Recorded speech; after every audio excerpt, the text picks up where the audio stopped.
Eu já tive a oportunidade de trabalhar junto com o Júnior. O Júnior é um querido, é uma pessoa muito especial, dotada de uma generosidade grande, além de uma competência muito grande, em particular com relação a essa temática da liderança, da gestão de ambientes com projetos, com dilemas associados a prazos. E hoje ele atua como head de agilidade e de operações. Se eu falar bobagem, você me corrija, na ILEB, e é professor, é consultor e está à frente da GESPRO treinamento também, de maneira que a gente vai tentar, o Júnior vai certamente nos ajudar, vai certamente nos entregar muito conteúdo com relação à temática de gestão de equipes.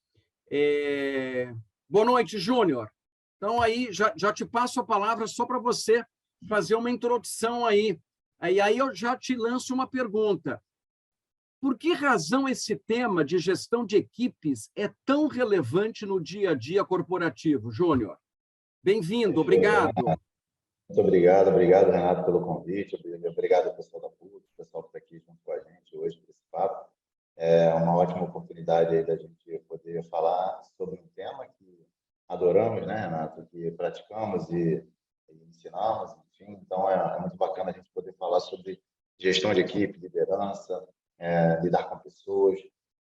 Como o Renato disse, eu tenho algumas frentes, né? Sou professor de pós-graduação, professor em algumas instituições aí também. Recentemente, acabei entrando também na FIFJAMPA para dar um curso de liderança e gestão lá também. E tenho atuado já nos últimos mais de 17 anos aí, muito focado em gestão, em liderança de forma geral,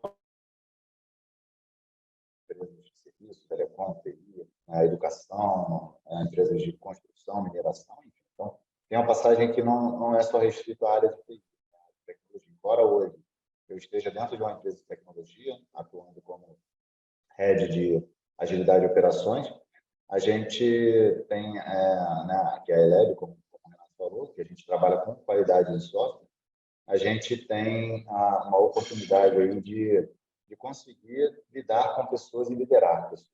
Né? Todo mundo me ouve bem aí, a Cláudia está dizendo que está falhando. Não sei se não, eu acho que talvez está falhando um pouquinho. Talvez se você colocar, eu não sei se tem som externo, é a percepção que eu tenho. Eu não sei se teu fone de ouvido ele está desassociado do bocal, então ele está falhando um pouquinho. A gente perde alguma. Está dando para entender satisfatoriamente bem, mas a gente não está confortável. É essa a questão. Claro. Se melhora assim, está me ouvindo bem? Melhorou bem. Melhorou bem? Então tá ótimo. Então vamos seguir assim, que aí fica tá melhor. Até com uma voz mais aveludada, viu, Júnior? Ficou assim, eu acho que você deveria optar por essa frente. Ficou mais aveludada, ficou suave. E aí o microfone do computador, então, é melhor do que o do fone, então. Mas, enfim, então, hoje a gente está com um time aí de cerca de 80 pessoas, 85 pessoas, aqui no Brasil, liderando as frentes da operação. E já pelo menos aí, acho que nos últimos 8, 9 anos, a gente vem falando bastante sobre a questão de agilidade, né? Então, embora eu trabalhasse com projetos, muito voltado para PMOs durante uns 11, 12 anos já, mas nos últimos 8 anos especificamente, eu comecei a trabalhar com agilidade, métodos ágeis, adoção de uma mentalidade ágil, buscando trabalhar com agilidade organizacional, business agility. E uma coisa que eu falo, Renato, é que a agilidade ela é feita por, para e com as pessoas. Então, isso, na verdade, vem junto com um movimento que a gente vê nas organizações, que é a gestão do conhecimento, que é o foco das relações humanas, a gente buscar uma humanização do trabalho cada vez maior. Então, isso tem sido uma tônica muito forte nas empresas, e elas têm buscado olhar para esse capital humano né? Inclusive as áreas aí que antigamente eram conhecidas como DP, depois evoluiu para RH, e aí, né, falando aí de gestão de talentos, gestão de pessoas. E justamente por quê? Porque hoje, aquela visão que a gente tinha, e daqui a pouco a gente até conecta isso aí com a questão de equipes eficazes, né? Mas durante muito tempo nas organizações, naquele modelo industrial, né? Enfim, de Taylor, de Fayol, muito focado ali na eficiência, as empresas herdaram esse perfil onde tratava-se as pessoas meramente como mão de obra, né? E até hoje, às vezes, é utilizado esse termo meio estranho, na verdade. Mas tratando as pessoas meramente como mão de obra, focando simplesmente na sua capacidade de apertar parafusos cada vez melhor, né? Que era uma busca incessante pela eficiência. E a gente vê, então, que esse movimento ele veio cada vez mais crescendo, e eu acredito que a agilidade ela contribuiu bastante também para isso, mas principalmente pela característica dos profissionais de hoje em dia, que são profissionais que trabalham cada vez mais com o conhecimento, né? Então, não tem como você querer que o cara traga só o braço, só a mão para trabalhar, porque ele precisa da cabeça. Se ele não tiver a cabeça, a inteligência, a criatividade, a emoção dele, ele não vai conseguir performar nesse contexto atual, onde é demandado cada vez mais esse conhecimento. Tanto que a gente vê aí várias polêmicas falando sobre a substituição do ser humano pelas máquinas, justamente por quê? Porque para apertar parafuso, as máquinas apertam muito melhor do que a gente, né? Então, elas têm realmente uma capacidade, uma eficiência muito maior. Então, essa mudança desse perfil das organizações também, do tipo de trabalho, veio fazendo com que elas começassem a ter que prestar atenção cada vez mais nas pessoas, em humanizar as relações de trabalho, em entender que somos seres integrais, e acho que esse período aí dos últimos 2 anos e meio, né, fez com que isso se tornasse muito evidente, muito claro, porque a gente tem a nossa casa dentro do trabalho, o trabalho dentro de casa, está tudo muito conectado, muito interligado ali, onde a gente não consegue dissociar, não existe aquela visão que se tinha nas organizações muito deturpada, um júnior profissional e um júnior pessoal, né? É tudo uma coisa só, está muito misturado. Então, eu creio que por isso, né, sem me alongar mais na resposta, que por isso a gente tem realmente tido esse crescimento cada vez maior do foco no ser humano, por conta dessas mudanças no perfil do profissional e também na necessidade que as empresas têm de profissionais atuarem cada vez mais voltados para o conhecimento. Eu pego duas coisas da tua fala me é muito cara, muito importante. Dois aspectos. O núcleo do Júnior, no meu entendimento, né, uma coisa que ficou bem marcante para a gente começar a navegar um pouco sobre a temática de equipes eficazes, é a questão da mudança. Então, o Júnior estava trazendo uma evolução, digamos, da administração ou da gestão, e que depois passa até pelas abordagens de liderança, em que você hoje não tem mais as respostas prontas. Você não tem mais, ele usou com muita pertinência a expressão apertar parafuso. Você não tem só um parafuso que se encaixe naquele contexto, naquele quebra-cabeça, naquela problemática. Hoje você não tem uma única relação de causa-efeito, porque hoje você tem uma dinâmica muito mutável, uma dinâmica complexa, uma imprevisibilidade muito grande. Então, as organizações precisam ou têm se tornado cada vez mais flexíveis, orgânicas por si só, e nesse sentido de uma nova organização, que foi uma das vertentes que o Júnior trouxe, ele trouxe uma outra, que é as pessoas precisam trazer outras percepções, outros repertórios, outras vivências, outras competências. E trabalhar em equipe é uma competência crítica, pegando tudo que o Júnior trouxe, porque ele está falando o seguinte: hoje somos cada vez mais seres holísticos que precisamos de uma multidisciplinaridade. Então, não basta comungar uma especialidade ou outra especialidade. mas eu preciso transitar sobre, de uma maneira efetiva, de uma maneira contributiva, que agregue valor, num terreno fértil. E trabalhar em equipe é um desafio, ao mesmo tempo que apresenta como uma alternativa, talvez, essencial para você encontrar respostas para esses dilemas que são muito complexos, com os quais todos nós, no mundo corporativo, lidamos. Então, Júnior, aí só para provocar um pouco essa galera, quem eu não tive a oportunidade de cumprimentar, bem-vindo, bem-vinda. Estamos aqui batendo um papo. Eu já apresentei o Júnior, um grande amigo, uma pessoa talentosa que trabalha com a temática da agilidade, com o construto, com o conceito da agilidade nas relações de trabalho e na gestão, e que vai trazer um pouco essa visão para nos ajudar a entender como lidar melhor com equipes eficazes, ou até mesmo como participar, otimizando a minha participação junto a equipes eficazes. E aí, Júnior e pessoal, eu gostaria de calibrar um pouco esse entendimento, primeiro para entender o conceito de eficácia. O conceito de eficácia, sem ser muito categórico, mas ele está associado a um conceito de fazer bem feito, com uma qualidade, com um determinado padrão, cumprindo determinados preceitos, cumprindo as regras do jogo, ou mais do que isso, alcançando os objetivos estratégicos. Então, equipes eficazes, o conceito de eficaz é aquela que alcança o objetivo estratégico. Então, se você que precisa cada vez mais participar, trabalhar em equipe, para você otimizar o seu trabalho, para você lidar bem com a sua equipe e para se tornar eficaz, você precisa entender sobre a estratégia do seu negócio.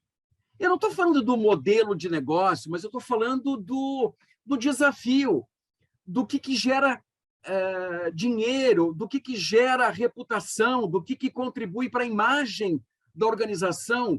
Você, como gestor, precisa entender disso e usar as pessoas para alavancar o alcance, junto com você, desses objetivos estratégicos. Então, o conceito de eficácia está muito conversando com essa questão da qualidade, do ótimo, do bom, mas colado com os objetivos estratégicos da organização. Ah, não, mas eu não tenho, a organização é muito grande, eu trabalho numa organização que tem... Não, tudo bem, pensa, particiona, pensa na tua área, pensa na tua equipe. Qual é o objetivo da tua equipe? Quais são as entregas que ela tem que fazer? Quais são as transformações que ela tem que gerar? Quais são as renovações que ela tem que produzir? Júnior trouxe palavras-chave para o trabalho em equipe. O trabalho em equipe contribui para a criatividade e para a inovação na primeira intervenção dele. Então, calibrando, eficácia tem essa roupagem. E o que a gente está falando equipe? Que é diferente de grupo, é diferente de um amontoado de pessoas. E muitas vezes a gente não sabe essa diferença.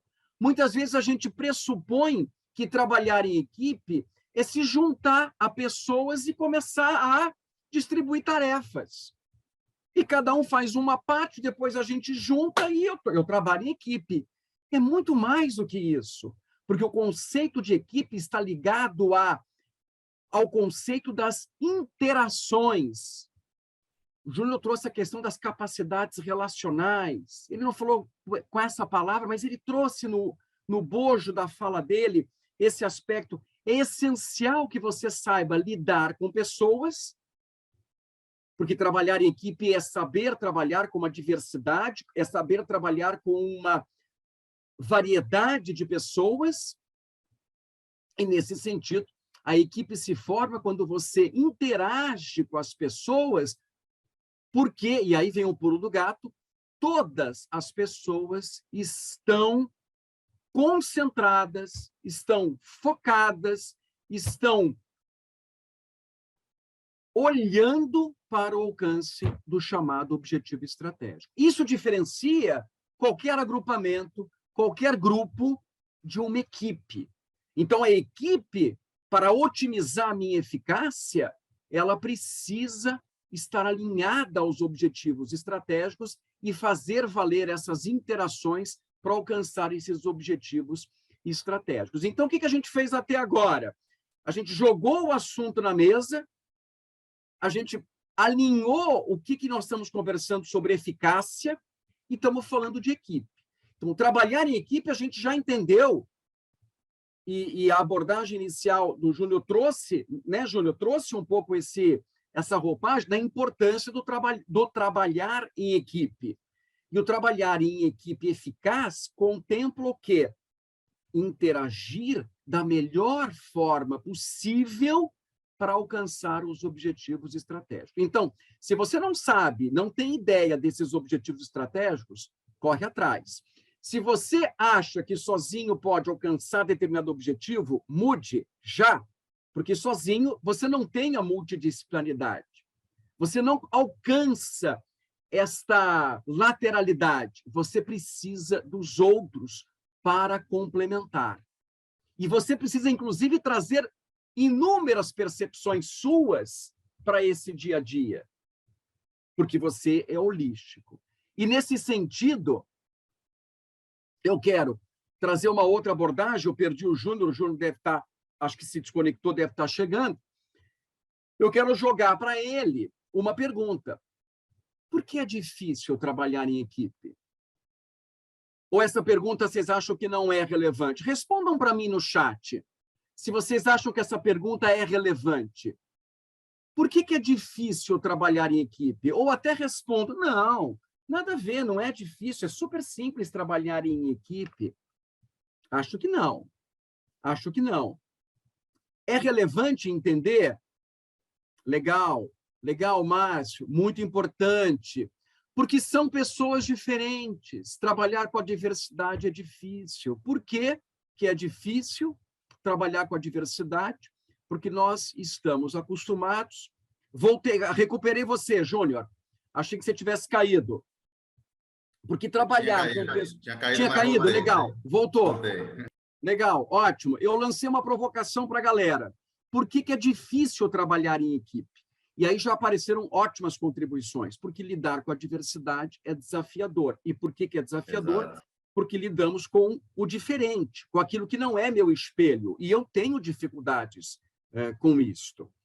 Júnior, conta casos práticos para nós de experiências de trabalho em equipe. Eu e Júnior trabalhamos há alguns anos atrás, não muitos, né, para não sermos delatores, mas alguns anos atrás, numa equipe que tinha seus conflitos, que tinha os seus dilemas, e a gente tinha que alcançar os objetivos estratégicos com relação àquele perímetro de um projeto específico. Conta para nós, Júnior, quais as maiores dificuldades e desafios do trabalhar em equipe hoje? Perfeito, Renato. Deixa eu só pegar um gancho aí em algumas coisas que você colocou, antes de eu colocar esse ponto, né? A gente tinha falado de eficiência e você trouxe a questão da eficácia, né? E aí tem uma frase, né, aqui do Peter Drucker, que ele fala o seguinte: não há nada mais errado do que fazer bem feito aquilo que não deveria ser feito. Então, o que a gente precisa entender é o porquê e o para que eu estou fazendo algo. Então, muitas das vezes, e aí, por exemplo, você falou da minha experiência em gestão de projetos, enfim, já aconteceram casos da gente realizar projetos e chegar no final do projeto ou nas primeiras entregas ao final do projeto e a gente perceber que o projeto ele não tinha um porquê, claro, né? Ele não tinha uma justificativa, um problema que ele resolvia. Era uma solução que, em termos de projeto, ela foi entregue de uma forma até perfeita, dentro do escopo, dentro do custo, dentro no prazo que tinha sido acordado, mas que, no final das contas, ela não resolvia um problema. Então, quando a gente fala de buscar a eficácia, e você colocou muito bem, é resolver algo, uma dor que existe, é atingir um objetivo, né, definido, muito bem definido, objetivo estratégico. E aí, eu gosto muito de dizer o seguinte, que caso você esteja realizando um projeto ou uma atividade dentro do seu trabalho e que você não consiga enxergar essa relação com o objetivo estratégico da empresa, você tem que se questionar muito por que você deveria estar fazendo aquele trabalho. E outro ponto que você colocou aí também que é importante, que é a questão da própria equipe, né, da formação da equipe. Um grupo ele não vira uma equipe do dia para a noite. Primeiro que você precisa alinhar, esse grupo precisa estar muito bem alinhado sobre qual objetivo ele precisa alcançar. Mas ele precisa passar por etapas para que ele consiga se formar como equipe. Inclusive, a gente tem as fases do Tuckman, né, que ele fala do forming, norming, storming, performing, adjourning, enfim. São as fases que a gente precisa passar para que a gente consiga fazer com que aquele grupo de pessoas que precisa passar por uma fase de conflito, que aí entra a provocação que você fez aí para o pessoal, que vão existir esses conflitos, e muita gente acha que o conflito é algo ruim, e não é, né? É o conflito de ideias que vai fazer com que a gente faça com que uma ideia pare de pé. Porque, Renato, você tem a sua especialidade, a sua expertise, a sua experiência, eu tenho a minha. E se, na hora de definir uma solução, a gente considerar somente um viés, não for considerado essas diversas visões, na hora que eu entregar a solução, ela vai atender um grupo determinado a um nicho de pessoas e não vai atender o restante. Então, a gente precisa entender que essas diversas visões, e aí entra a questão da multidisciplinaridade, é extremamente importante para a gente considerar essa diversidade, essa pluralidade de ideias, para que uma solução pare de pé. Então, isso que o pessoal está colocando, que é o grande dificultador de uma equipe, é, na verdade, o seu maior potencial, porque é daí que vai fazer com que se surjam novas ideias, novas soluções. Então, a gente precisa compreender que confronto já é algo ruim, porque quando as pessoas começam a partir para a agressão física, verbal, quando existe qualquer tipo de conflito de ideias. Mas o conflito de ideias é extremamente importante. Eu gosto muito de dar o exemplo seguinte, Renato. Imagina que eu estou sentado aqui nessa cadeira e ali tem um carro parado. Se você me pedir para descrever aquele carro, eu estou parado e o carro está parado. Eu vou descrever sob uma ótica, eu vou falar sobre a parte dianteira esquerda do carro. Mas para eu conseguir ter a visão do todo, precisa que você esteja na parte dianteira direita, que o Marcielone esteja na parte traseira direita, que a Simone esteja na parte traseira esquerda e que a Ana Lúcia esteja dentro do carro, para que cada um consiga trazer essa visão e aí a gente consiga, exatamente, Ana Luísa, o todo é maior do que a soma das partes. É a sinergia. É a gente realmente ter essa visão do todo que somente através da multidisciplinaridade a gente pode alcançar. E aí entra uma outra Júnior, questão. só um parênteses para eu não perder, porque a Claro, palavra sinergia, ela sinergia. é, digamos, sinônimo de equipe. Sinergia, Perfeito. as interações são sinérgicas numa equipe. Isso não acontece no grupo. Então, Exatamente. eu preciso pensar a sinergia nessas trocas? Ponto de interrogação. Devolvo, Júnior, desculpa. Perfeito. E só para concluir o raciocínio aqui, Renato, e também responder a sua pergunta, na verdade, o que a gente vê também no mercado em termos do perfil do profissional é justamente a busca por aquele profissional que deixa de ser aquele especialista que sabe somente uma área, que atendia até então aquela necessidade das organizações para ser super eficiente naquele ponto, naquela cadeira ali, para um profissional que é multidisciplinar, que é um profissional que, inclusive, durante muito tempo a gente falou do profissional em T no mercado, mas hoje a gente fala do profissional em M, M-shaped, combi-shaped, ou até mesmo um conceito que eu gosto muito de utilizar, que é até uma das bases lá do meu conceito de liderança ágil, que é o conceito do polímata, que é o cara que ele possui uma abrangência de conhecimento aprofundado em algumas áreas e ele consegue criar sinergia entre esses conhecimentos. E esse cara é um cara que ele tem ali ideias fora da curva. E se você pega profissionais assim e soma com outros profissionais que também têm esse perfil, olha o quanto você exponencializa a capacidade da equipe de conseguir encontrar soluções de fato inovadoras. Por quê? As soluções inovadoras que as empresas tanto buscam vão surgir daí. Vão surgir primeiro de você entender o porquê, qual é o propósito, ter um objetivo muito claro, ser eficaz, né? Então, você buscar algo que, de fato, você vai resolver uma dor ou atingir um objetivo estratégico, você ser eficiente naquilo que você faz, então, você somar o fazer o produto certo, ou entregar o resultado certo, e somar com fazer certo o produto, fazer certo as coisas. Então, soma a eficiência com a eficácia, e você vai garantir que existe todo o conhecimento, ou bastante conhecimento, com diversas visões, para que a gente considere, de fato, tudo aquilo necessário para entregar uma solução que resolva aquela dor que a gente quer resolver. Então, o que eu costumo ver quando a gente tem diversas equipes, diversas pessoas dentro do time, e eu tenho enfrentado bastante essas dificuldades, né, principalmente trabalhando aí dentro de grandes clientes, enfim, é que a gente tem um particionamento muito forte das empresas por conta de terceirização, que hoje tem um profissional, por exemplo, eu vou fornecer o profissional de qualidade para aquela equipe. Aí uma outra empresa fornece um profissional de desenvolvedor, uma outra empresa fornece um profissional de UX, né, de usabilidade, enfim.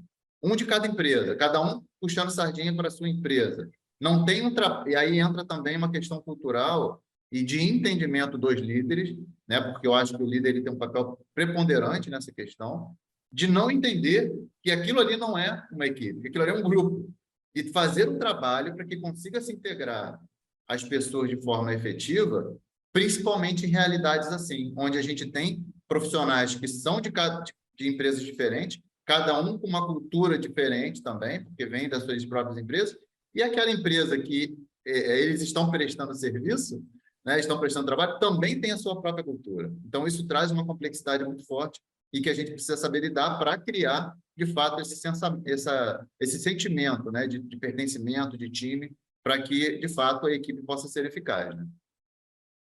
E uma questão muito importante é, ao lidar com a diversidade, eu preciso respeitar essas diferenças. Isso é fundamental, mas o Júnior me trouxe uma coisa que me faz refletir. Eu preciso partir do pressuposto que os valores, os princípios, as crenças daquelas pessoas são, de certa forma, similares, e inclusive similar à organização, porque senão não há equipe que se sustente.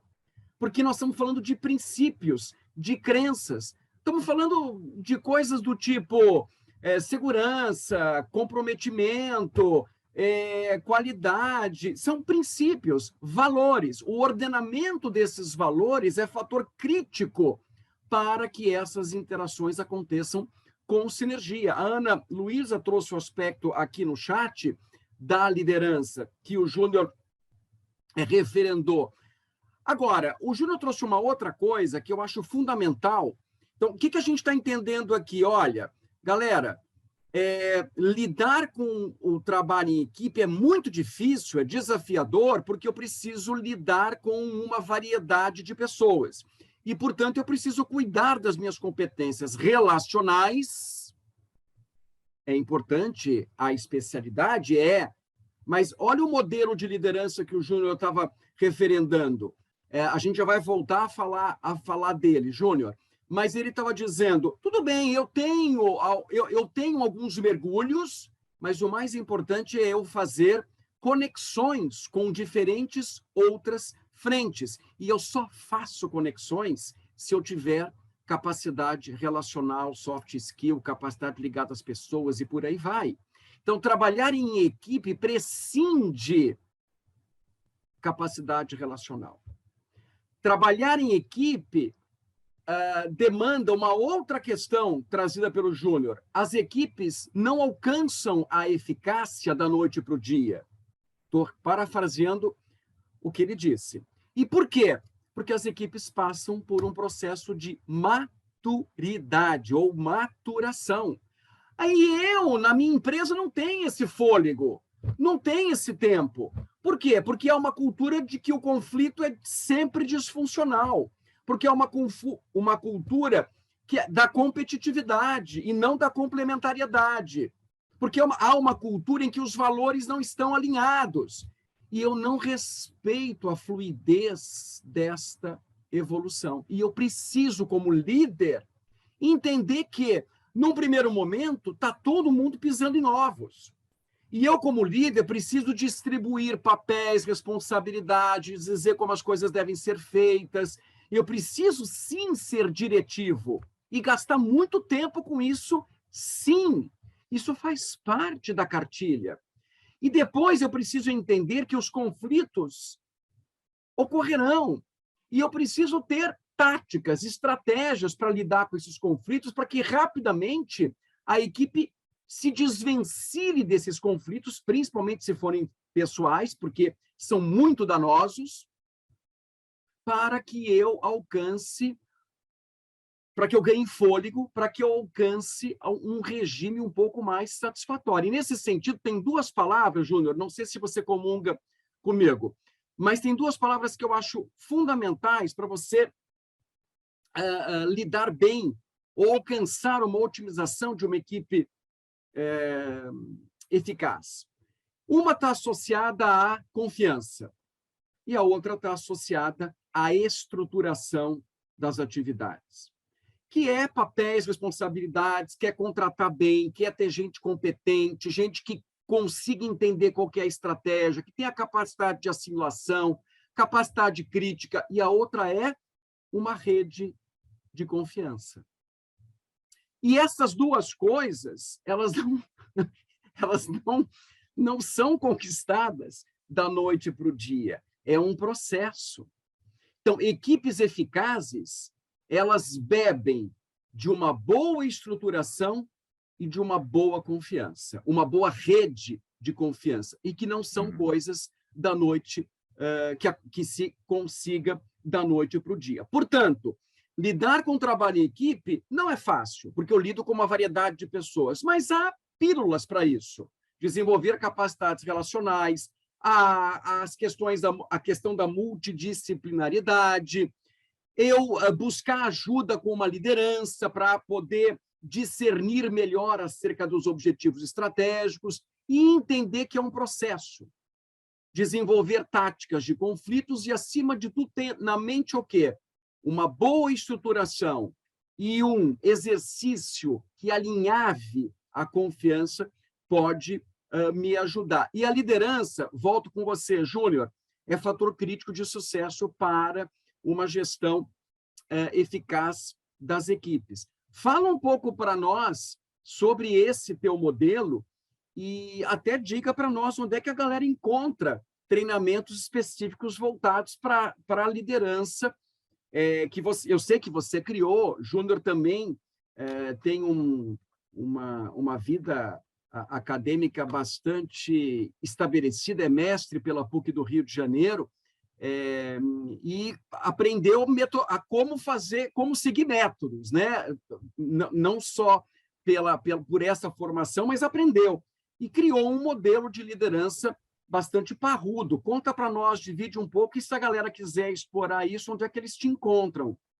Ah, legal, bacana, Renato. E aí, só para pegar também um gancho no que você falou da questão aí, estou colocando o link lá da GES para o pessoal conhecer os treinamentos. A gente tem turma aberta aí de liderança ágil, né, onde a gente traz bastante desse mindset de agilidade para o perfil da liderança, falando de diversos conceitos. Já vou falar um pouquinho sobre ele aqui. E tem algumas outras formações lá também, de gestão híbrida de projetos, design sprint, né, desenvolvendo soluções inovadoras. Enfim, mas o que eu gosto de falar, Renato, só para complementar, e aí depois eu falo sobre o modelo, é que é o seguinte, você falou da questão da confiança. Eu gosto muito de somar esse pilar da confiança com mais três pilares, que eu chamo de pilares ágeis, mas não são necessariamente da agilidade propriamente, né? Não são específicos da agilidade, na verdade eles vêm do design thinking, né? Da abordagem do design thinking, que é justamente a colaboração, a experimentação e a empatia. Para a gente poder conseguir formar uma equipe que, de fato, seja uma equipe eficaz, eu acredito bastante que a gente precisa trabalhar com esses três pilares somados à confiança. Por quê? Falando da questão de pessoas, óbvio que tem toda a parte técnica e que eu, como gestor, como líder aqui, a gente tem feito um trabalho muito bacana dentro da Eleb, que é a gente pegar e treinar pessoas, tá, Renata? A gente trabalha numa empresa de tecnologia, que o mercado de tecnologia é super aquecido, não tem profissionais para atender toda a demanda, e a gente, então, para conseguir encontrar profissionais bons, a gente treina. Por quê? Porque é muito mais fácil a gente treinar a parte TI, né, Júnior? técnica. Principalmente TI, né? Exatamente. Então, é muito mais fácil a gente treinar a parte técnica do que o comportamental. Então, a gente foca bastante no comportamental, nos soft skills, né? Pessoas que tenham os valores, o perfil que a gente acredita que são os perfis adequados, e a gente treina naquela parte técnica para poder estar mais adequado à nossa necessidade. Mas, complementando essa parte técnica, eu entendo que a confiança, como você mencionou, e aí eu trago um aspecto que é super importante, que inclusive ficou comprovado naquela pesquisa que ficou bem famosa no projeto Aristóteles da Google, que é a questão da confiança que vem da segurança psicológica, né? Um ambiente de segurança psicológica, que é um ambiente onde as pessoas possam se expressar, possam ser elas mesmas, que possam dar as suas ideias sem serem diminuídas, né? Rechaçadas, enfim. Então, a Que é a confiança ela é questão, que é o extremamente conceito importante. da vulnerabilidade, né? Eu Também, consigo, exatamente. eu mando as favas à vulnerabilidade porque eu tenho uma segurança psicológica para me expressar. Muito Exato. legal, muito legal.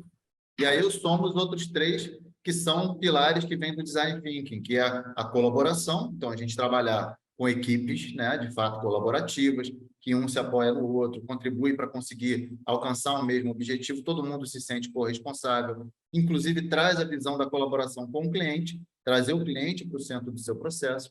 A empatia, que não é somente ter a empatia com o cliente, perguntaram aí se empatia e confiança é a mesma coisa, não é, né? A confiança é criar essa rede, ter esse ambiente seguro, esse ambiente em que você possa se expressar, e empatia é você se colocar no lugar do outro, você olhar pela perspectiva do outro, você entender qual é a dor do outro, e não só, né, das pessoas que trabalham contigo naquela equipe, ao seu redor, mas também do próprio cliente, se colocar no lugar do cliente. E a experimentação.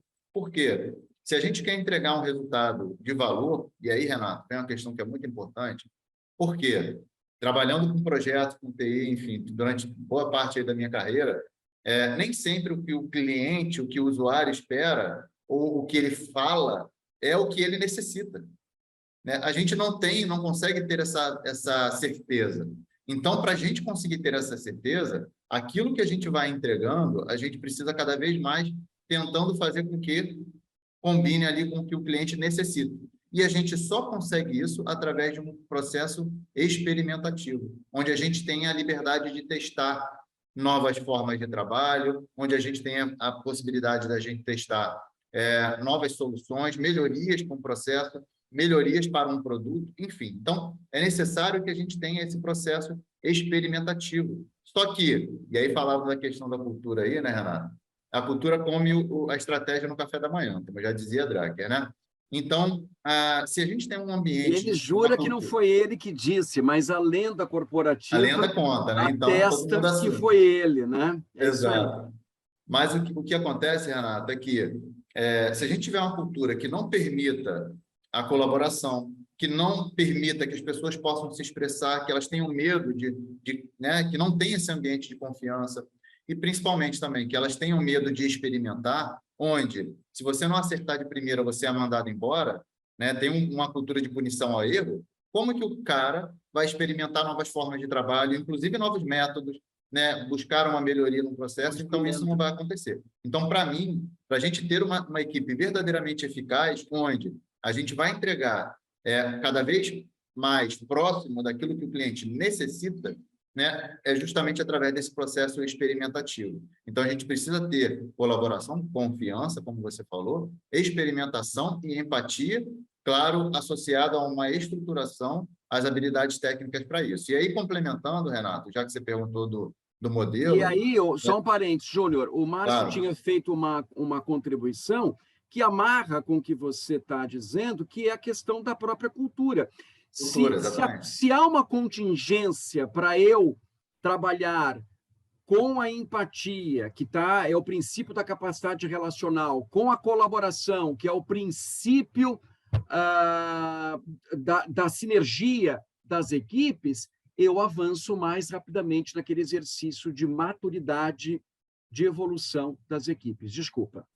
Perfeito, Renato. Não, tranquilo. E aí, toda essa base que a gente está conversando aqui, você falou muito sobre a questão da maturidade da equipe, então a gente precisa ter uma liderança situacional. A gente está falando de entender as pessoas, empoderar, influenciar, motivar as pessoas, vem muito da liderança transformacional, mas eu trago diversos outros modelos, né, diversas outras abordagens que falam de uma liderança mais atual, mais moderna, como, por exemplo, a liderança que eu chamo de humanizada, mas que nem ele chama dessa forma, mas eu me refiro assim, que é o que o Simon Sinek traz no seu livro Líderes se Servem por Último, que é o conceito de você ter um círculo de segurança, para justamente ter aquele ambiente de confiança, onde as pessoas possam se relacionar. Trago o conceito também da liderança feminina, porque a gente veio de uma sociedade muito machista, patriarcal, né? Enfim, hierarquizada, que a gente sabe desse modelo industrial,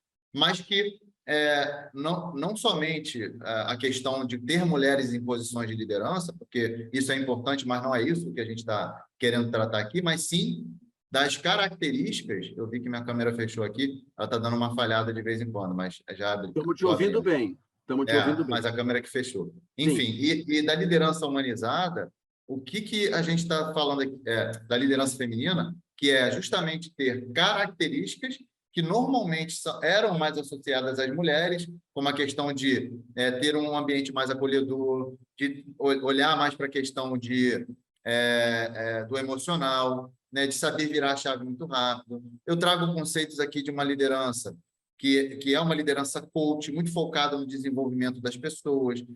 Enfim, então eu trago vários conceitos que corroboram e que se juntam em 11 características que eu entendo que são importantes para esse novo líder, né? Ou para esse liderazgo, como a gente chama, que é ter um propósito e visão claro, aprender e evoluir continuamente, ouvir e se comunicar efetivamente, ser colaborativo e empático, ser antifrágil e adaptável às mudanças. Então, tudo isso está muito ligado à forma desse líder pensar e agir. Quando a gente fala das atitudes desse líder, fornecer coaching, desenvolver as pessoas, servir e pavimentar o caminho para que a equipe possa brilhar, dar o direcionamento técnico e os objetivos estratégicos, buscar sempre inovar e trabalhar com entregas antecipadas de valor e empoderando e delegando e confiando no time para que o time possa, então, fazer a sua parte, né? Utilizar todo o seu conhecimento e, no meio disso tudo, Renato, o equilíbrio, né? Porque se não tivermos equilíbrio, né, a gente vai querer puxar muito para um lado e exagerar na questão, talvez, muito técnica, ora a gente vai acabar querendo focar muito na questão só comportamental, e a gente precisa ter um equilíbrio em vários outros aspectos da nossa liderança, a gente saber balancear as diversas visões e não focar somente em um dos aspectos, sabendo que equilíbrio é a base de tudo, né? Equilíbrio é uma palavra de ordem hoje em dia, porque a tecnologia nos remete a uma velocidade muito grande, de maneira que a gente não consegue acompanhar e a gente fica em estado de choque, e você precisa ter equilíbrio para isso. A inteligência emocional entra na sua essência com a empatia, ela entra como pilar decisivo nesse contexto, né? Quero voltar numa questão do Márcio, acho que foi o Márcio que colocou no chat, que ele estava dizendo, escuta, mas os processos seletivos, eles não deveriam contratar pessoas que respirem essa cultura? Sim, a cultura ela precisa ser modelada, ela precisa ser patrocinada, ela precisa ser regada, e a liderança faz isso com os seus comportamentos, com os seus exemplos, e as políticas, os programas de recursos humanos, em particular, processo seletivo, ele deveria ter esse desafio de trazer pessoas que jogassem junto com essa sinergia, junto com esses valores que a gente estava discutindo, né? E aí, Júnior, eu quero trazer dois elementos, e que você está trazendo da liderança. Eu gosto muito dessa questão, porque o Júnior estava explicando as questões da liderança transformacional, que não é moderna. Não, é antiga, e muito antiga. Ela começou nos anos 80, 90, mas até hoje ela dá resultado. O líder que transforma. Por quê? Porque a característica essencial do líder é aquele que está preocupado em desenvolver a equipe. Então, ele tem atributos ligados ao desenvolvimento da equipe. Ela funciona até hoje. Mas, naturalmente, surgiram aquilo que a literatura classifica como outras lideranças emergentes. Aí tem um pouco que o Júnior trouxe a nomenclatura própria de uma liderança humanizada, que pode ser também tida como uma liderança servidora, ou até mesmo a liderança humilde, que é um pouco o que eu tenho estudado no meu doutorado na PUC atualmente, né? E eu quero discutir, estou discutindo, estou pesquisando como internalizar a humildade. Humildade não é baixa autoestima, galera. Humildade é o apreço pelo outro. A humildade é estar aberto ao feedback do outro. Humildade é um mergulho no autoconhecimento e você não ter medo de dizer eu errei. Não ter medo, não ter receio de dizer eu não sei. Esta é a essência da humildade. E o líder humilde, ele traz efeitos bastante relevantes para o desempenho da organização. Então, essas lideranças emergentes estão na crista da onda. E aí, Júnior, aproveitando um pouco, né? A gente está falando de gestão de equipes, como liderar equipes eficazes. A gente está transitando aqui por uma série de conceitos. E dentro de um programa na PUC, e eu estou à frente desse programa, junto com a professora Cláudia Barbará, de capacitação em gestão, tem uma unidade, e o Vinícius já colocou no chat para vocês, que é de gestão de pessoas e equipes. E aí, Júnior, tem 3 frentes que eu leciono esse curso online. São 9 semanas de curso, aulas às terças e quintas à noite. Tem 3 frentes que a gente discute, Júnior. Gestão de pessoas, muito menos dos processos de recursos humanos e muito mais para te capacitar a liderar melhor com uma variedade de pessoas. Essa é a primeira frente. A gestão de equipes, porque aqui a gente falou de diversidade, a gente falou de confiança, a gente falou de maturidade, a gente falou de conflito. Tudo isso a gente aprende, a gente discute, a gente vivencia nessa frente de gestão de equipes. E a última é a liderança, em que a gente traz essa modernidade, né, Júnior, da liderança. Tudo bem, liderança transformacional é legal, precisamos entender como abordagem clássica, mas também precisamos trazer e compreender outras abordagens mais modernas. Vinícius, põe para a galera aí de novo. Quem se interessar, tem 3 frentes nesse curso de gestão de pessoas e equipes. Como entender melhor a gestão das pessoas, a gestão das equipes e a liderança. E aí, o curso todo ele vai tratar dessa multidisciplinaridade, dessa lateralidade, dessa variedade que o gestor precisa ter. E aí, obrigado, querido. E aí, onde fazemos a matrícula? Eu quero. Camila, o Vinícius vai colocar o link para você. Tem o CCE, o site da PUC CCE, que são os cursos de educação continuada, que a gente vai abordar isso. O Vinícius já vai colocar o link aqui. Já está aí o link. Mas, Júnior, eu quero te trazer de novo, porque sabe o que me ocorreu? Que acho que é importante conversar um pouquinho, que é como é que eu posso otimizar a minha participação, veja se faz sentido, nas equipes. E eu acho que um capítulo para ajudar... A galera quer saber como, né, Júnior? A galera quer saber, tá bom, como é que eu lido com a equipe? Tá, amanhã eu faço o quê? Que a gente está falando aqui, parará, parará. Mas tem um tema que eu acho que todo mundo diz saber, todo mundo diz praticar, e aí eu quero te ouvir, mas a gente tem uma dificuldade muito grande e ele é essencial para otimizar essa eficácia dessa sinergia interativa das equipes, que é o feedback. Faz sentido falar um pouquinho de feedback, Júnior? Conta para mim. Total, total. Só complementando aqui, alguém colocou a questão da liderança Lean. Deixa eu ver quem foi que botou, deixa eu pegar o nome aqui, foi o Douglas, né, que falou sobre a liderança Lean. E tem uma similaridade muito forte, o Douglas, com relação a isso, porque a liderança Lean é uma liderança que é enxuta, ela está evitando desperdício, ela foca naquilo que tem valor. Então, tem muita similaridade com isso tudo que a gente está falando até aqui, que é você ser eficaz. Quando você busca a eficácia é Lean, né? Então, a gente traz bastante esse conceito. Inclusive, Renato, eu co-liderei, né? Eu também acabei não falando aqui, mas eu sou head de agilidade da Jornada Colaborativa, que é uma comunidade que a gente publica livros e realiza eventos para doar recursos para instituições de caridade.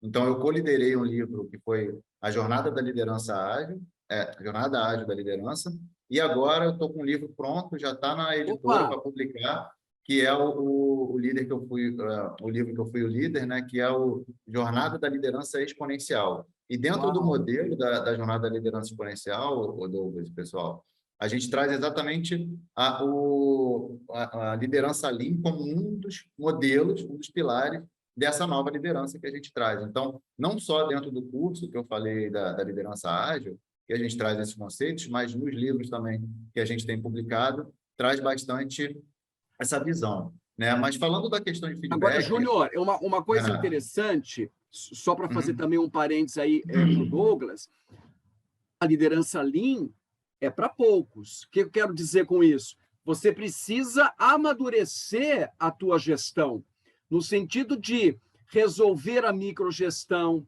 no sentido de entregar uma rede de confiança, no sentido de trazer a colaboração, trazer o regime da empatia. Aí exatamente, você consegue trabalhar com equipes de alto desempenho. A liderança Lean exatamente. conversa com esse quesito, né, Júlio? Só para jogar um pouco de Perfeito. lenha aí na indagação do Douglas. Então, Muito, Douglas, tem um percurso, um processo, né? Uma curso, jornada, uma tem uma jornada. jornada, é isso aí. Exatamente.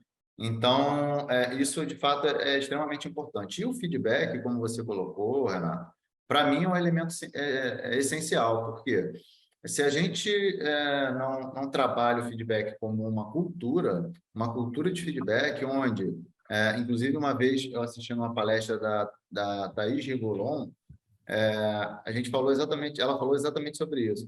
E feedback é ar. Feedback, você precisa dele para você respirar, para você conseguir sobreviver, porque senão você não evolui como profissional, você não cresce, você não se desenvolve. Então, feedback ele precisa ser entendido não como aquele programa estruturado do RH, e claro, eu não estou desmerecendo isso, em Ele é empresas bom, ele é Exato, útil, claro. exatamente. Principalmente em empresas que não têm nada, que não têm nenhum feedback. Então, você estruturar um programa, incentivar, tudo bem. Mas precisa ser trabalhada a cultura, para que o feedback ele faça parte do dia a dia. E, Uau, inclusive, uau, empresas isso é muito que, legal. Isso é empresas muito que, legal. que têm crescido e se desenvolvido muito nesse sentido, Renato, elas trabalham o feedback como elemento de avaliação de desempenho. Elas abandonam aquela avaliação de desempenho, né, padrão, né, Ortodoxa, ortodoxa, nine box, enfim, diversas outras visões, e usa o feedback como um elemento de avaliação. E toda avaliação de desempenho do colaborador é baseada naquele feedback, e eu gosto muito do modelo do feedback rock, né, que vem do Management 3.0, que ele fala exatamente de você. Primeiro você dá o contexto, né? Depois você liste as suas observações sobre aquele contexto, demonstra qual foi o seu sentimento com relação àquela situação, o seu sentimento, para você demonstrar como que aquilo ali te afeta, né, pessoalmente. Depois você apresenta quais são qual é a situação específica que aconteceu para que não se repita, e você dá um direcionamento para o futuro, né? Você faz o feed forward, né? Que é você olhar para frente e saber, tá legal, claro, como que claro. eu melhoro daqui para frente? E você fazendo isso de uma forma estruturada, não significa que você vai fazer o feedback só naquele dia que o RH mandou você fazer, não é isso? Mas que você faça isso onde você tenha um controle sobre essa informação, onde você registre essa informação. Daqui a um mês, 2 meses, 6 meses, quando acontecer uma situação daquela novamente, você vai poder comparar o quanto o profissional evoluiu. Ou então, quando você for fazer a avaliação, fechar a avaliação do seu colaborador, o que você vai trazer? Um histórico dos feedbacks que você deu e como que ele evoluiu ou não ao longo desse período, para você, inclusive, poder avaliá-lo positivamente ou negativamente com relação ao seu desempenho. Então, para mim, feedback precisa ser utilizado como cultura, tem que fazer parte da realidade do time e um feedback que seja 360, onde o feedback é feito de cima para baixo, de baixo para cima, de todos os lados, para que tenha realmente uma visão mais colaborativa. E só para fechar, Renato, uma coisa que você falou aí que eu não queria esquecer de falar, que é a questão da liderança servidora, da humildade. Por quê? A liderança servidora, por exemplo, ela nem é tão atual assim, mas ela ficou muito em alta por conta justamente da agilidade, do papel do Scrum Master, né, do Product Owner dentro das equipes. Mas a liderança servidora foi criada pelo Robert Greenleaf na década de 70. Então, nem é tão nova assim, né? A gente está falando de 50 anos atrás. Mas esse perfil do líder, em que ele se coloca para servir a equipe, para ele apoiar a equipe e pavimentar o caminho, como eu acabei de mencionar, para que a equipe possa brilhar, onde ele se coloca numa posição dele ajudar a equipe, colaborar com ela, e tem a humildade de que ele não é o dono de todas as respostas, que ele não sabe tudo, pelo contrário, ele precisa daquelas pessoas para realizar o trabalho, né? Até o Steve Jobs já falou isso uma vez, né? Falecido, que cara, não faz sentido nenhum você contratar pessoas melhores do que você e querer dizer para elas o que elas têm que fazer. Então, o líder humilde é ele entender isso, que ele tem pessoas que, inclusive, podem ser melhores do que ele em vários aspectos, e que ele está ali para ser o grande facilitador, o grande articulador, o grande integrador dessas diversas mentes brilhantes, para que esses conflitos bons possam surgir e a gente consiga fazer com que o todo seja maior do que a soma das partes. E aí, Júnior, pegando essa questão que você trouxe do formalismo e do recorrente, para anexar isto à colocação e contribuição do Douglas, as pessoas precisam... O formalismo é importante.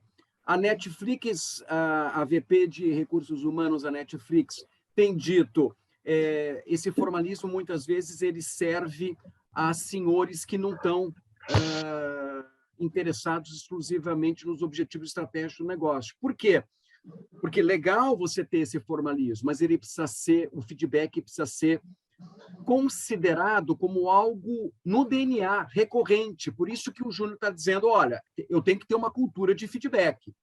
Eu tenho que ter as pessoas olhando para isso, e aí, Douglas, só vai fazer sentido se as pessoas estiverem abertas e dispostas a aprender.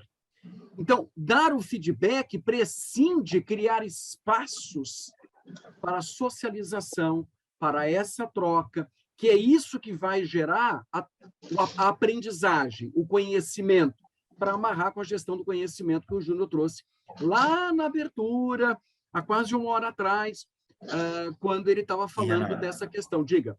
E, Renato, só um ponto que você falou aí, que essa questão da pessoa estar aberta a aprender conecta com a questão da polimatia, da multidisciplinaridade, né, do profissional em M-shaped, como eu falei. Ele tem abrangência, tem a profundidade em algumas áreas e consegue conectar, porque cada vez mais, para que uma equipe se desenvolva, o líder ele precisa ter esse perfil de ser um cara ávido por conhecimento, por estudar, por se atualizar, e precisa fomentar isso na equipe. Então, para que a gente consiga ter equipe eficaz, de fato, a gente precisa promover nessa equipe essa capacidade de se tornar um lifelong learner, um eterno aprendiz, de continuar aprendendo sempre, porque as coisas mudam o tempo todo, as tecnologias, as informações do conhecimento, eles vão se renovando, novas ideias vão surgindo, e a gente precisa saber se apropriar disso para direcionar, canalizar para o nosso objetivo, que é o crescimento dentro da área, dentro daquela equipe, daquela organização que a gente está atuando, né? E por isso que hoje é uma preocupação, principalmente das áreas de recursos humanos, em trabalhar não só a gestão por competência, mas trabalhar a gestão por atitude, porque é o comportamento que vai alicerçar toda essa lógica que você trouxe aqui. Júnior, eu queria começar a amarrar um pouco o nosso papo, e aí eu queria, assim, vou te colocar na fogueira, tá? Sem pedir licença, mas sabendo que vai ser legal. Como liderar equipes eficazes? 3 dicas curtas que você pode passar para o pessoal para que eles possam, a partir de amanhã, Sheila, papel e caneta na mão. A partir de amanhã, Marcelo, papel e caneta na mão, querido. A partir de amanhã, 3 dicas curtas como lidar melhor, como fazer com que a minha equipe se torne eficaz, como gerir melhor equipes ou participar melhor, bloco de notas, é isso aí, com as equipes eficazes. 3 dicas, Júnior. Perfeito, Renato. Bom, primeiro ponto que eu enxergo, e a gente não consegue ter uma equipe altamente eficaz se a gente não promover a colaboração. E para a gente promover a colaboração, só pegando um gancho lá no que a gente falou da liderança transformacional, que é uma liderança clássica e tal, mas o que é esse líder transformacional? Não que a gente vai olhar só para esse modelo, mas ele é uma base importante, que é o líder que ele motiva, que é aquela questão da palavra convence e o exemplo arrasta, né? Então, é você se colocar como essa pessoa colaborativa, você se jogar dentro da equipe, sair dessa posição hierárquica, onde você está ali em cima das pessoas, achando que você está controlando os bonequinhos de pau, né? Que você está ali com as cordinhas, e você entender que você faz parte da equipe, que você está ali para jogar junto, que você está ali para colaborar e apoiar o time para poder resolver aquelas questões para que o time possa brilhar. O segundo ponto é você precisa dar autonomia, e aí entra, né, todos os autos aí. Autonomia, autogestão, auto-organização, autorresponsabilidade. Você precisa compreender que você está lidando com pessoas maduras, com adultos, né? Não com crianças, embora às vezes a gente lida com algumas situações onde as pessoas se colocam numa posição mais infantil ali, mas enfim, a gente está lidando com adultos, e as pessoas, elas querem se sentir importantes, elas querem se sentir um elemento que faz parte de um todo, né? E para isso, eu não tenho que chegar para você, Renato, para você, Rafael, para você, Ana Lúcia, e dizer o seguinte, ó, fulano faz isso, ciclano faz aquilo, até o dia tal, e é pronto, isso e acabou. Eu preciso dizer o seguinte, ó, pessoal, o objetivo que a gente quer alcançar é esse, a entrega que a gente quer realizar é essa. Para isso, a gente tem essa lista de atividades que são priorizadas, que são prioritárias, para a gente conseguir alcançar esse objetivo. Dado esse objetivo, o que vocês acham? Como que vocês conseguem fazer? Vocês acreditam que é possível fazer ou não? E deixa o time se organizar como que eles vão conseguir entregar o resultado. Então, você precisa dar o drive, como eu falei agora há pouco, dar o drive, o direcionamento técnico, estratégico, dizer qual é o objetivo que se quer alcançar, o que é prioritário, e o time se auto-organiza, o time se autogerencia, o time é autorresponsável para poder assumir aquele compromisso, né? Porque a questão da gestão empurrada e da gestão puxada, Renato. Se eu coloco para você e digo, Renato, me entrega isso, exatamente, sentimento de pertencimento. Mas se eu chego para você e falo, Renato, me entrega isso na sexta-feira, vai ser diferente do que eu chegar para você e falar, Renato, a gente tem um ponto importante, a gente tem isso aqui para realizar. O que você consegue fazer para ajudar esse objetivo a ser alcançado? Se você chega e você fala, Júnior, eu vou pegar essa tarefa, você está se comprometendo. Então, permitir que as pessoas se comprometam. Olha o sentimento que a pessoa tem diferente, o relacionamento que ela tem diferente com o trabalho que ela vai ter que realizar. E o terceiro ponto, Renato, só para fechar... Só um parênteses, que é isso que você falou, galera, é a essência da abordagem da comunicação não violenta, a arte de pedir. Perfeito. Porque a exigência não é atendida. O pedido, com essa dosagem de clareza, de franqueza, de sensibilidade, ele é voluntariamente alcançado. Desculpa, Júnior. Não, tranquilo. Então, eu falei da questão, né, da autonomia, autogestão, autogerenciamento, falei da colaboração, e o terceiro ponto, Renato, que eu entendo é o seguinte, a gente precisa permitir um ambiente de segurança psicológica. Então, a gente precisa permitir que as pessoas falem, que as pessoas se expressem. É a questão da confiança que a gente mencionou antes. Então, tem um vídeo, eu gosto muito do Simon Sinek, né? Acho que tá claro aqui. E aí, tem um vídeo que ele fala, eu não lembro exatamente o título do vídeo, mas que ele fala exatamente isso. Quer ser um líder melhor, seja o último a falar. Né? Então, você vai entrar numa reunião, você não tem que chegar e falar o seguinte, pessoal, eu acho que é isso, isso, isso e aquilo, minha ideia é essa, mas agora me falem o que vocês querem, o que vocês acham. Acabou. Você acha que as pessoas vão, principalmente se você não tiver um ambiente seguro, você acha que as pessoas vão falar algo contra o que você acabou de falar? Não vão. Então, construa um ambiente onde as pessoas se sintam à vontade para falar.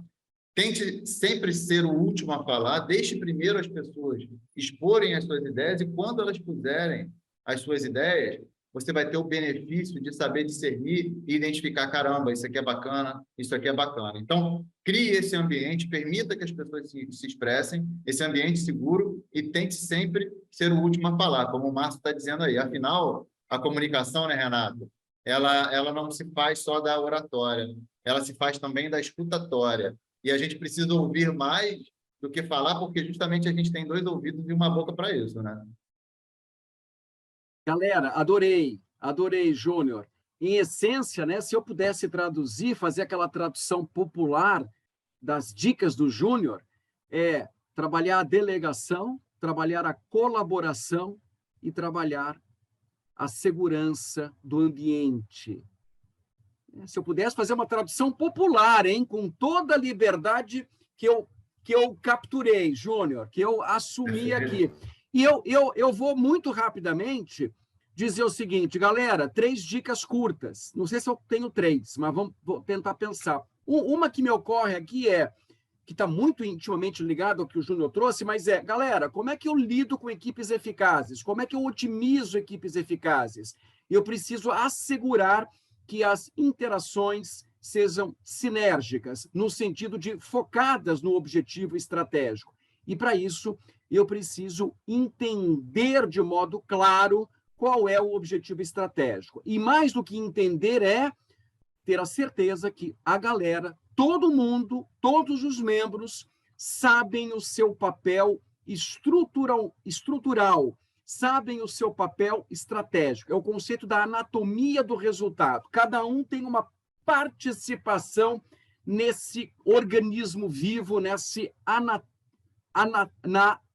anatomicamente, na condução do resultado. Então, eu preciso olhar e comunicar a estratégia adequadamente para os membros da minha equipe. Segundo, confiança. Confiança não é artigo de prateleira. Como é que eu aumento a confiança? Eu preciso aumentar a frequência de contato com as pessoas. Eu preciso conversar mais. Eu preciso indagar mais. E eu preciso criar conexões para alcançar esse estágio de segurança psicológica que o Júnior trouxe. Não só conversar mais, mas eu preciso criar conexões, inclusive com o coração, para poder criar essa rede de confiança.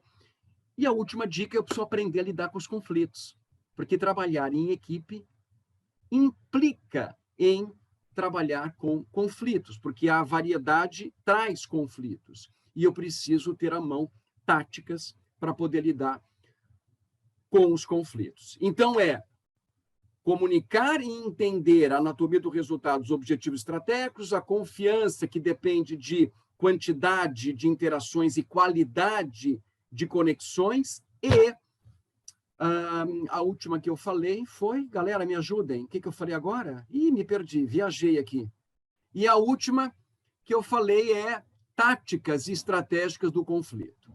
Galera, querem saber mais? Vem para o curso de gestão de pessoas e equipes que a gente... Certo, Júnior? Preciso vender o peixe da PUC, claro, né? Certo. É um curso da PUC ligado ao bloco de capacitação em gestão, é uma visão prática de gestão de pessoas, gestão de equipes e liderança. Querem explorar esse contexto de agilidade, de liderança, que o Júnior trouxe para a gente, cola na Gespro, ele já mandou o link aqui, mandou de novo aqui, e vocês lá vão ter uma variedade de opções de treinamento que meu querido Júnior, receba meu abraço, tem para vocês. Galera, espero que a gente tenha entregue para vocês um pouco de luz, que tenhamos sido candelabros para vocês, para gerar insight, para gerar reflexões. É o nosso papel como professores, treinadores e apaixonados por essa temática da gestão de equipes. Certo, Júnior?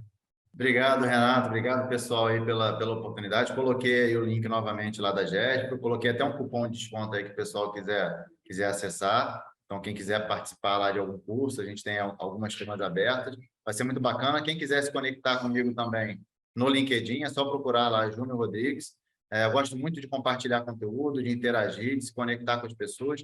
E vocês vão ver as ações que a gente realiza lá pela jornada, pelas outras atividades que a gente tem no momento, que é justamente com esse intuito, de transformar vidas através desse compartilhamento de conhecimento. Obrigado, Renato, aí pelo convite. Obrigado, pessoal. Foi ótimo estar aqui com vocês.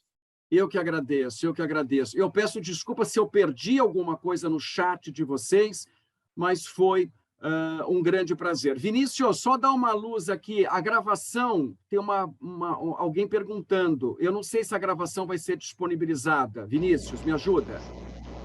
Só um segundinho, professor. Vou perguntar aqui para o rapaz que é o... Tá, quem ficou aqui, pode ficar um minutinho aqui que a gente já responde esse tema. Galera, obrigado. Fiquem com Deus. Júnior, um grande abraço. Obrigado. Professor. Te agradeço. Obrigado. Oi, Vinícius. Fica no YouTube. Vai para o YouTube da PUC. Vai para o YouTube da PUC. Olha a nossa responsabilidade, tá, Júnior? Galera, obrigado, boa noite, fiquem com Deus. Esperamos ter... Valeu, pessoal, boa noite. Júnior, um abraço. Obrigada.